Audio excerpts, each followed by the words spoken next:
Some good news that's coming in from the auto sector. Ford is now back in Tamil Nadu. Some good news for Tamil Nadu and for the entire country. The American automaker Ford has signed a memorandum of understanding with the government of Tamil Nadu. दोस्तों, अगर आप एक Ford fan हैं तो पिछले 2 साल आपके लिए किसी सस्पेंस थ्रिलर से कम नहीं रहे हैं।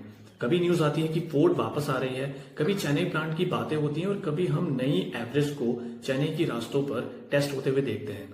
सबने headlines the the king is back, लेकिन 2026 आ चुका है और शोरूम्स अभी भी खाली हैं। एंडेवर लॉन्च क्यों नहीं हो रही है इंडिया में? क्या फोर्ड हमें सिर्फ टीज कर रहा है या इसके पीछे कोई बड़ा रीजन है? आज की वीडियो में बात करेंगे उन 3 बड़े रीजंस की जिसने एंडेवर का रास्ता रोका हुआ है। रीजन नंबर 1, चेन्नई प्लांट का नया मिशन। सबसे बड़ा कंफ्यूजन है फोर्ड का चेन्नई प्लांट। 2024 में फोर्ड ने JSW ग्रुप को प्लांट बेचने से मना कर दिया था।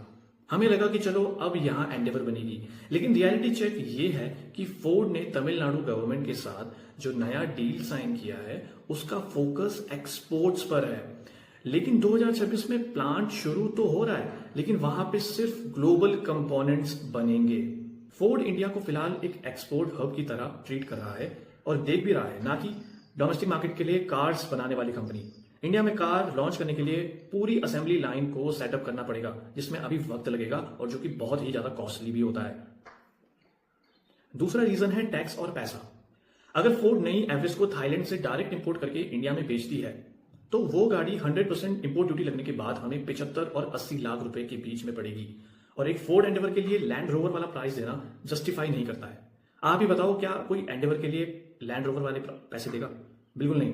फोर्ड को फॉर्च्यूनर से टक्कर देने के लिए इंडिया में असेंबल करना ही होगा, लेकिन CKD सेटअप के लिए करोड़ों का इन्वेस्टमेंट लगता है और फोर्ड अब कोई रिस्क नहीं लेना चाहता, क्योंकि उनका पिछला जो $2 बिलियन का लॉस उनको हुआ था उससे वो झिझक रहे हैं इंडिया में और इन्वेस्टमेंट करने के लिए। तीसरा और आखिरी रीजन है ग्लोबल स्ट्रैटेजी शिफ्ट। फोर्ड पूरी दुनिया में इलेक्ट्रिक व्हीकल्स और सॉफ्टवेयर ड्रिवन कार्स पर फोकस कर रहा है। बोर्ड मेंबर्स के बीच ये डिस्कशन है कि क्या इंडिया जैसे मार्केट में वापस डीजल SUV को साथ आना सही रहेगा। साथ ही US और इंडिया के बीच ट्रेड पॉलिसीज का फाइनल होना भी बाकी है। फोर्ड तब तक बड़े स्टेप्स नहीं लेगा जब तक उन्हें लॉन्ग टर्म प्रॉफिट की गारंटी नहीं दिखती, क्योंकि अब फोर्ड वॉल्यूम से ज्यादा वैल्यू पे फोकस कर रहा है। एवरेस्ट या एंडेवर, एक और छोटी पर इंटरेस्टिंग बात है ट्रेडमार्क। दुनिया भर में इसे फोर्ड एवरेस्ट कहा जाता है, पर इंडिया में एवरेस्ट नाम से पहले ही कोई कंपनी है, इसलिए हमें एंडेवर मिली है। अब रिपोर्ट्स कह रही है कि फोर्ड इंडिया में एवरेस्ट नेम को वापस लाने की कोशिश कर रहा है ताकि ग्लोबल ब्रांडिंग सेम रहे। इन लीगल फॉर्मेलिटीज और ब्रांडिंग स्ट्रेटेजी में भी काफी टाइम लग रहा है। फाइनली कब आएगी